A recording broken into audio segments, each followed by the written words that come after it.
A guns powered Duduo pours the last drops of petrol into a generator right in front of his shop. The young man pulls the cord of his power generating plant to start the day's business. He is a barber in the Biogbolo area of Yenagoa, the Bayelsa state capital. Since when they take this light, fuel itself will increase. So I want to increase my business money, but if I increase and I don't get more customer, so I get to keep them. But now I work, the most money I get some days I make 7,000 to 8,000. Inside 8,000, I buy fuel 5,000. So as a family man, I want to survive. The federal government should come in and support the state government so that Bayelsa state will come up alive. For now, everywhere is down. Economically, the situation is so bad. It's exactly 4 months since a power outage occurred in Bayelsa state. Vandals had reportedly tampered with 2 transmission towers, T98 and T99, on July 29 at Igbogene community in Yenagoa local government area, plunging the entire state into darkness. We lost 16 towers between Okogbe and Imbiama, and then 3 towers between Igbogene and Netugogba, in all 19 towers.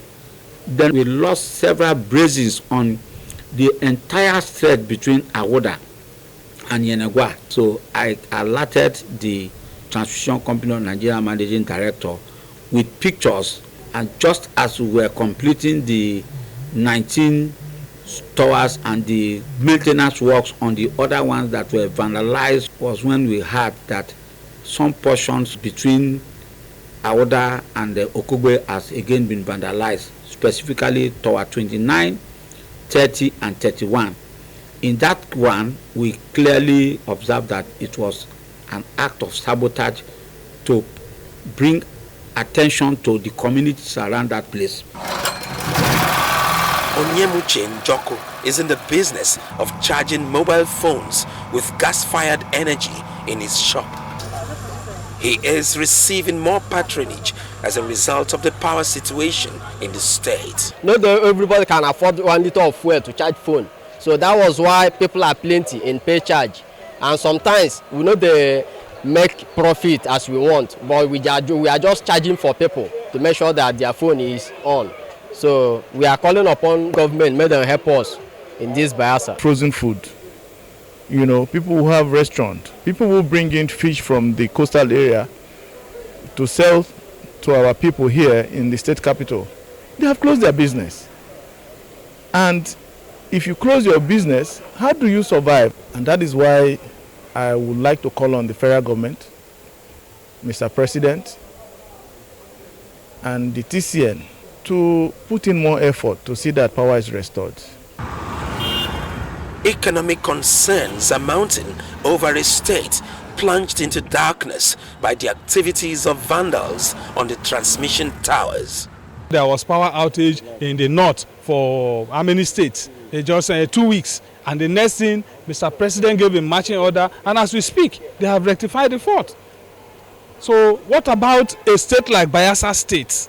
Looking at its potentials when it comes to Nigeria as a nation that will be in darkness for 4 whole months plus. I think Mr. President should also give that same order to either the TCM manager or whomever they are to move from their headquarters down to Awoda and then the Miringi Axis to see that Bayelsa State is connected back to the national grid. This same thing happened to the northern part of this country, but it didn't take up to 2 weeks. The TCN, they came to address the matter. It became a national issue. But now Bayelsa here now, up to 5 months, they keep promising us that tomorrow we will see light. The 6th came, nothing happened. They now promised us on the 14th. On the 14th came, nothing happened. Till now they are not even talking anything about it. I'm not even sure that even this year, at the end of this year, we are going to see light.